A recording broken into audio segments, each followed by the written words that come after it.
মানব কল্যাণ সংস্থা সম্পর্কে কিছু কথা। অনেকেই চারদিকে মানব কল্যাণ সংস্থা নামটি শুনেছেন, কিন্তু আমাদের পথ চলা ও উদ্দেশ্য সম্পর্কে বিস্তারিত জানেন না। তাই সংক্ষেপে তুলে ধরছি আমাদের পরিচয়। মানব কল্যাণ সংস্থা একটি সম্পূর্ণ অরাজনৈতিক ও মানব সেবামূলক সংগঠন, যার মূল লক্ষ্য একটাই, মানুষের কল্যাণে কাজ করা এবং অসহায় মানুষের পাশে দাঁড়ানো। আমাদের যাত্রা শুরু হয় 2026 সালে 100টি অসহায় পরিবারের মাঝে ইফতার বিতরণের মাধ্যমে। এরপর থেকে আমরা সমাজ কল্যাণমূলক বিভিন্ন ছোট বড় উদ্যোগ গ্রহণ করেছি এবং আল্লাহর রহমতে সফলভাবে সম্পন্ন করেছি।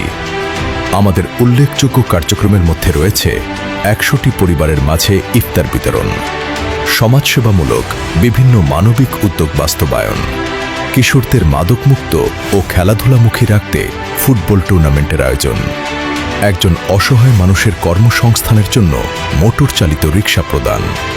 আমাদের ভবিষ্যৎ পরিকল্পনা একটি এতিমখানা প্রতিষ্ঠা, একটি বৃদ্ধাশ্রম গড়ে তোলা, বেকারত্ব দূরীকরণে কর্মসংস্থানমূলক প্রতিষ্ঠান তৈরি করা, সমাজের অসহায় ও সুবিধাবঞ্চিত মানুষের জন্য আরও বৃহৎ পরিসরে কাজ করা। আমরা বিশ্বাস করি, মানুষের সহযোগিতা ও ভালোবাসা থাকলে এই স্বপ্নগুলো একদিন বাস্তবে রূপ নেবে। আপনাদের যদি আমাদের কার্যক্রম, পরিকল্পনা বা সংগঠন সম্পর্কে আরও কিছু জানার আগ্রহ থাকে, তাহলে কমেন্ট করুন অথবা সরাসরি আমাদের সাথে যোগাযোগ করুন। সবাইকে আন্তরিক ধন্যবাদ। মানব কল্যাণ সংস্থা, মানুষের কল্যাণে মানবতার পাশে। আমাদের ফেসবুক পেজ ফলো করুন এবং ইউটিউব চ্যানেল সাবস্ক্রাইব করুন।